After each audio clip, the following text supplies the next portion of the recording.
Thank you for joining us on the news update on Enyimba TV.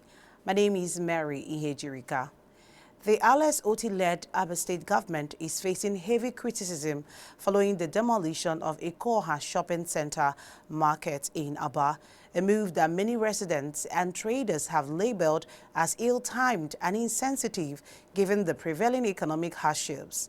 The demolition, which began earlier this week, has left hundreds of traders distraught and uncertain about their livelihood as the government pushes forward with its plans to modernize the market.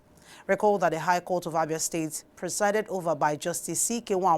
recently ordered all parties involved in the dispute over the remodeling of Ekeoha Shopping Center to maintain the status quo pending a court hearing.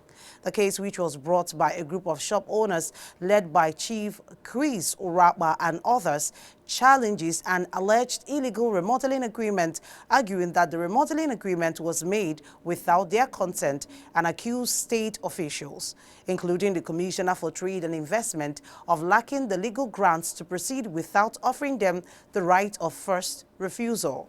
However, the Ministry of Trade and Commerce has maintained that the demolition is an initiative to rebuild and modernize Aba's marketplaces. This decision has sparked outrage among traders and residents who argue that the timing is inconsiderate, especially amid soaring inflation, job losses, and widespread financial struggles. Mrs. Chinyere Nwankwo, a trader dealing on clothing materials, said the government should have considered the effect of the demolition on their families who depend on them for survival. Critics argue that OT administration has failed to provide adequate alternatives or compensation for the traders whose businesses are being uprooted. Mr. Emeka Okeke, another business owner in the market, expressed his anger, saying that the decision to demolish the market was made without proper consultation or consideration for those who depend on the market. He said many traders are now struggling to find new spaces and the cost of relocation is unbearable, especially in these economically uncertain times. Inflation rates have surged recently, impacting nearly every sector of the economy. The prices of goods and services have tripled, significantly driving up the cost of living. Nigerians, including residents of Abia, are feeling the pinch, expressing their frustrations over the worsening situation. In Abia, the situation is particularly dire. A visit to local food markets reveals the stark reality. Prices for staple items like eggs, bread, and rice have jumped drastically in recent months. Beyond food, the cost of living has soared, with rents, school textbooks, and even the price of getting a simple haircut reaching unprecedented heights. Chukwemeka Omahi, a transporter, expressed his frustration over the rising cost of fuel, which has directly impacted transportation fares. Another resident, Chigozie Ozanekwe, a private citizen, noted that even personal services like haircuts have become more expensive. Mrs. Nkechinyere Chukwu, a market trader, explained how the high cost of items in the market has made trading difficult.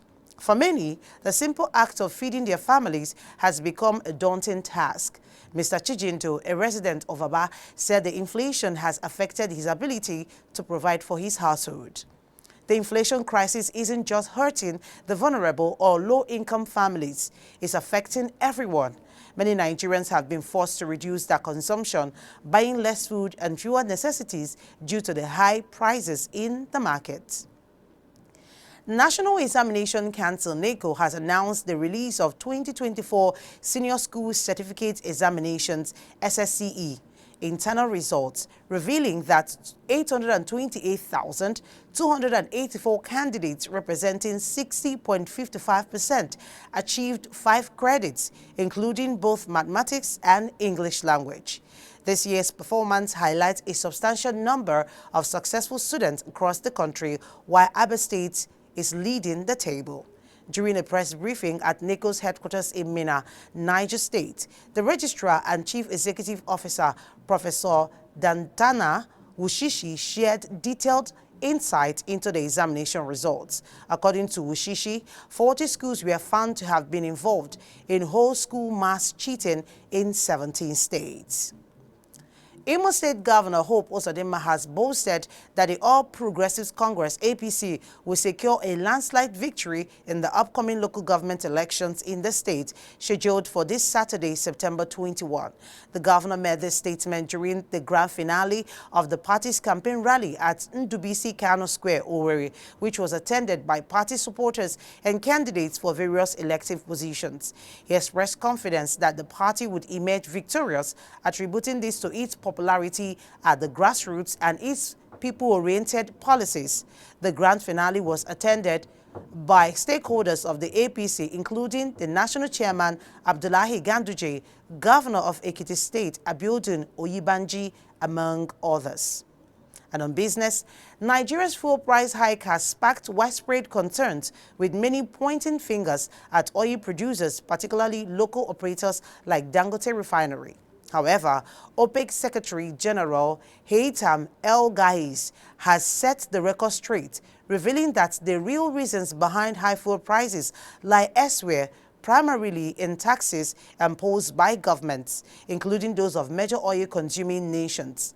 Al-Ghazi explained that crude oil and its derivatives form the backbone of global industries, powering everything from transportation to pharmaceuticals. While many assume that rising oil prices directly benefit oil producers at the expense of consumers, the OPEC chief debunked this myth, noting that oil-producing nations are not the primary beneficiaries of retail fuel sales.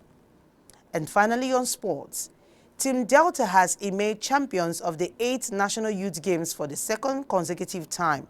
The state won 46 gold, 31 silver, and 34 bronze, totaling 111 medals, and was declared winner at the closing ceremony held at the Stephen Keshi Stadium, Asaba, on Thursday.